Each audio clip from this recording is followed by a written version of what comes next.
behalf of the Fraternal Order of Philippine Eagles, Yakap of 1979, and on behalf of Classical Eagles Region, ako po ang inyong Kuya Jacob Arellano, and on behalf of Mutya Eagles Region under the supervision of Kuya Governor Roy D. Guzman, Chartered Governor NCR 12, kami po ngayon ay nandito sa FG Calderon Integrated High School upang mamahagi ng mga food packs sa ating mga estudyante.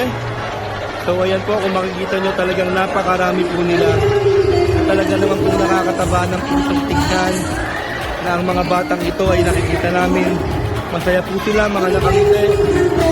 Meron po kami munting handog sa kanila para sa darating na Kapaskuhan.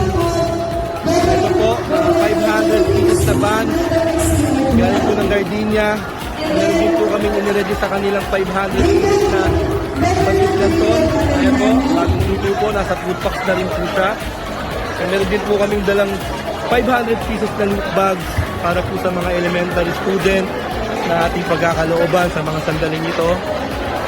So, nagpapasalamat po kami sa lahat ng mga ate at kuya na sumuporta at tumulong sa amin upang maisagawa ang outreach program, ang year-end outreach program na ito sa taon ng 2023.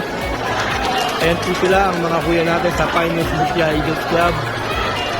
Ito po ang ating mga magigiting na ate at magigiting na kuya na walang sawang sumusuporta every time na tayo po ay magkakaroon ng ganitong activities. And gusto ko rin pong pasalamatan syempre ang Mutya Eagles Region, kay Ate Linda, kay Kuya Roy D. Guzman, kay Kuya Jake, sa lahat ng bumubuo ng region ng NCR 12. Maraming salamat po sa inyo, sa tulong na ipinaabot nyo sa ating mga estudyante sa dakong ito. Merry Christmas po and a Happy New Year.